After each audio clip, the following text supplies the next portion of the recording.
Hey folks, I'm Martin from GG Network and I'm here with BossMac from Back2Gaming. We're here to take a look at the A10-7890K.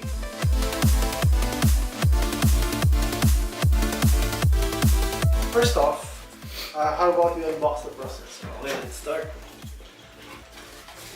So this processor comes in black, so the packaging itself is in black. This denotes that this is like most of the high-end gaming parts usually comes in red and black. So when you see this on the shelf, it already stands out. So opening it up, we have simple cardboard packaging, and most of the bulk of the packaging is with the free included Wraith Cooler.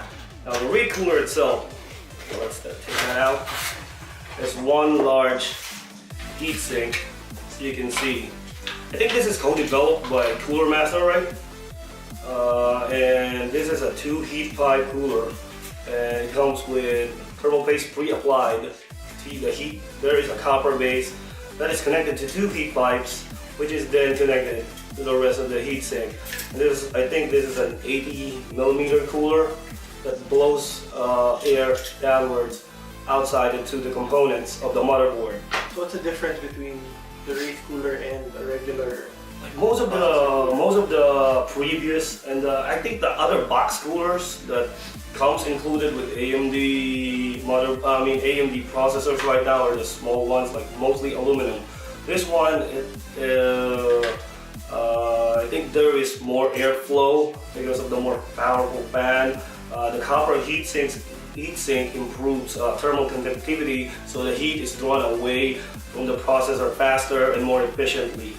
Therefore, I think because this is an unlocked processor, it can go upwards of like 4.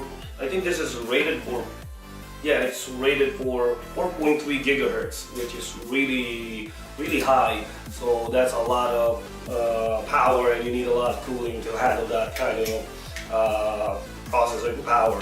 So with just this Wraith Cooler, you can already overclock the processor? It's already overclocked out of the box, but I think with this, from my previous test with this processor, you can also go upwards. Like it depends on your skill, it depends on the silicon itself.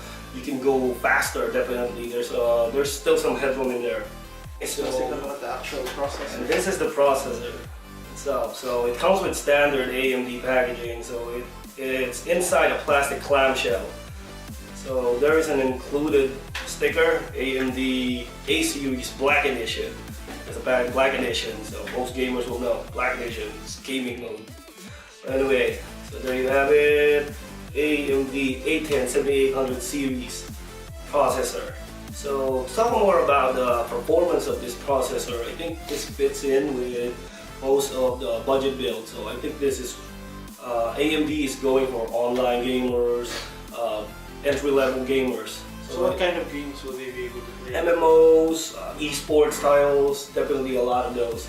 Okay, MOBAs too. Yeah, MOBAs, Dota 2, League of Legends, stuff like that.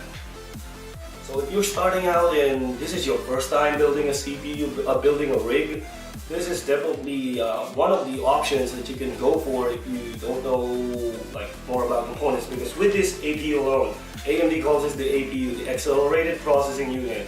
It combines a GPU and a processor all in one package. So you can go about and play your games and still use your computer for basic computing and processing, all with just this. You can then go ahead and then upgrade, slap in a graphics card to improve your gaming performance, and with the 4.3 gigahertz clock speed, that can still handle games like if you're running on like mostly AAA titles, you can go and play them like decently with this processor. Yeah. So what kind of resolutions are we looking at? Is it for a 720p system, a 1080p system? Standalone, this would run perfectly on a 720p system. Then again, like most of the entry-level monitors run at 1366 by 768. So that would be a good resolution for this processor. Then you can just throw in another graphics card. You can still continue playing at that. Resolution, and then scale your gaming rig as you go. So this is definitely a good foundation for your first budget build, as long as you don't have really high expectation for your gaming. Alright, so if they were going to build a rig using that processor, how much will they end up spending? Okay, so with this processor alone, I think you'd go around around 10,000 PHP with all the components given. So this still runs on DDR3, so you see a motherboard available for it. Like, it depends on the features you need. If you don't need much USB 3, if you don't need much overclocking or cooling or a lot of PCIe, you can go get a motherboard for as low as 4,000, 3,000, and then the memory you can get for another 3,000.